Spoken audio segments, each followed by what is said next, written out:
Sika deer in New Zealand are a non-native species introduced around 1903, if I remember correctly, for hunting and recreation purposes, and they were released on Poronui Station on the Napier Taupo Road. Sika deer were originally from Asia, and they are found in various habitats including forest, farm country and mountainous regions only in the central North Island. The population has established itself in the wild, and hunting is allowed to manage numbers and mitigate impacts on native ecosystems.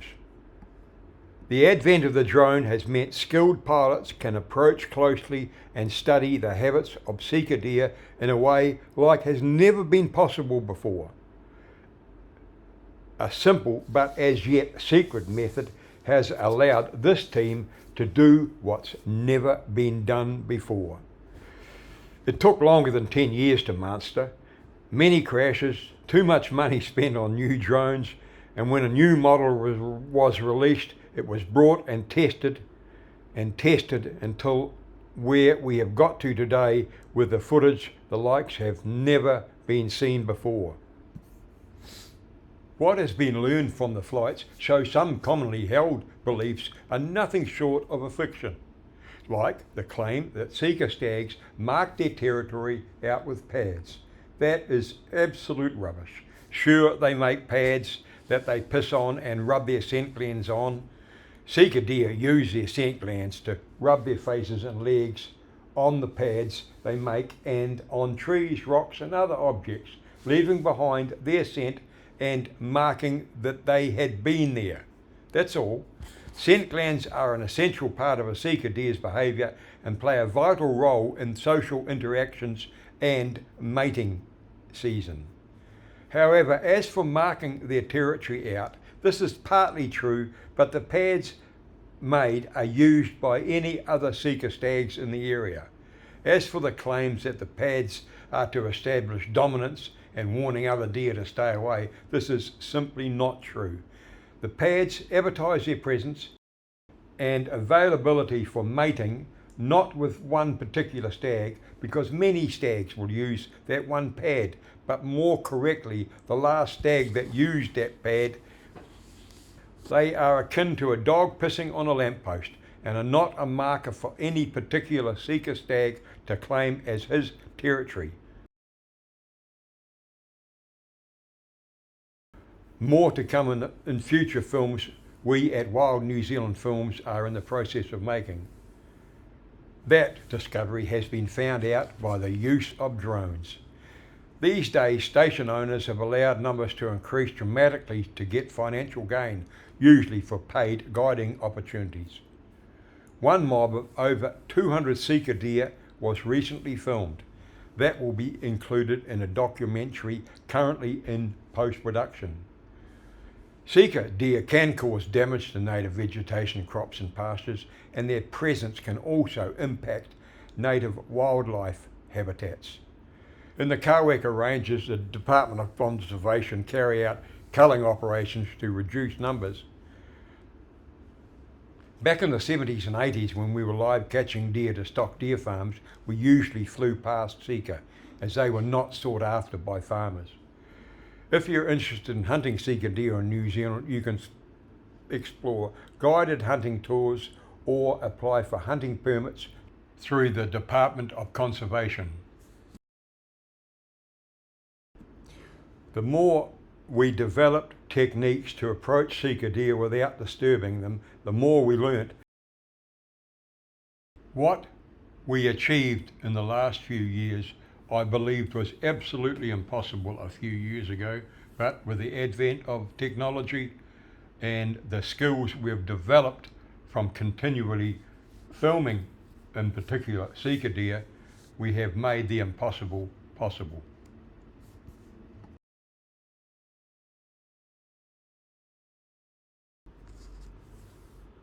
These two stags were held back from bolting by a simple technique that we'd developed over a number of years that we really found by accident, but it works, and there was no other way of getting Sika stags like this to hold for a drone as it gets closer and closer to them.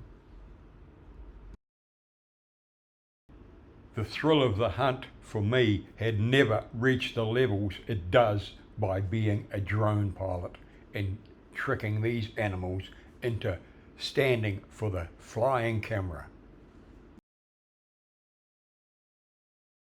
Our techniques to take their attention, hold their attention, and like this stag, get them to turn around and have a better look, know it was to him a UFO, and not have him run was the ultimate accomplishment in filming Sika deer from a drone.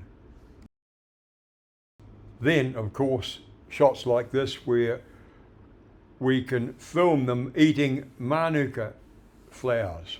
Now, I didn't know that they did eat manuka flowers, but this is something that was taught to us by the use of the drone. Feed is obviously an important factor in the growth of antlers, yet when there's a great season for pasture growth and growth of the species, native species they eat, it doesn't necessarily mean a stag will grow good antlers. There's the genetics that come into it as well, but a lot of it's got to do with two things, genetics and feed. The amount of sunlight and the weather has a big impact on antler growth as well. Sika deer are one of the more inquisitive deer, and that's what's happened in a situation like this.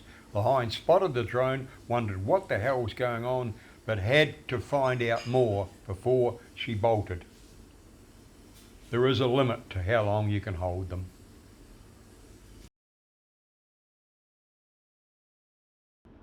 Having hinds like this, seeing the drone, paying particular attention to it, and that are riveted to it without moving in a hurry is one of the great accomplishments of being a drone pilot filming Sika deer. This hind in particular, I just wish we could have read her mind. I have no idea how it was possible to have the drone hovering within 5 meters of her and have her not break.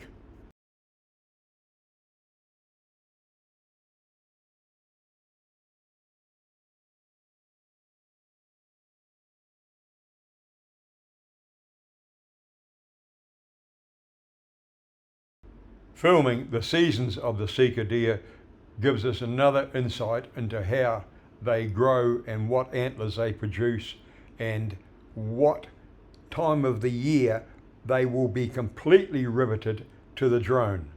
In this case, it was just the beginning of the roar.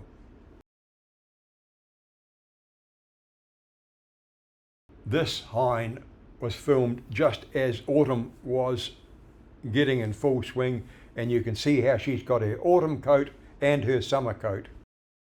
The approach the drone made to this velvet Sika stag would not have been possible without the knowledge we built up over the last 10 years or so. He knows we're there, we've got closer than we should have been able to, yet we pricked his attention with the way that we developed over the last few years. Sika deer are masters at remaining unseen. Just notice this hind. Right behind her is a fawn, almost invisible. They will stand still for a long time, and that is why so many hunters disturb them without seeing them beforehand. Well, that's about all for now, but I've put together this bit of a slideshow to show you what's coming up in part 2 of Sika deer. I was a commercial hunter for 40 odd years or more, and the result of your hunting, A, depended on your skills as a hunter, B, the effort you put into it, and 3, how good a shot you were, and your ability to find deer. And what we developed over those years was ESP. Now you might laugh, say, oh yeah, extrasensory perception. But when you hunt for 40 odd years, you learn everything you possibly can. And that results in what pay you got each week. So we did evolve a kind of extrasensory perception that gave us an edge. And this is what I've transposed onto my skills in filming, and this is what we've developed, getting shots like this that no one else can. Now don't let me boast about it, but often I put these shots on different hunting groups and you get guys boasting that, oh, that's easy, and you've got a zoom lens and you've got this. Well, at the end of the day, nobody's ever done what I've done. So you've got a lot to look forward to in the next part of the Sika Hunter.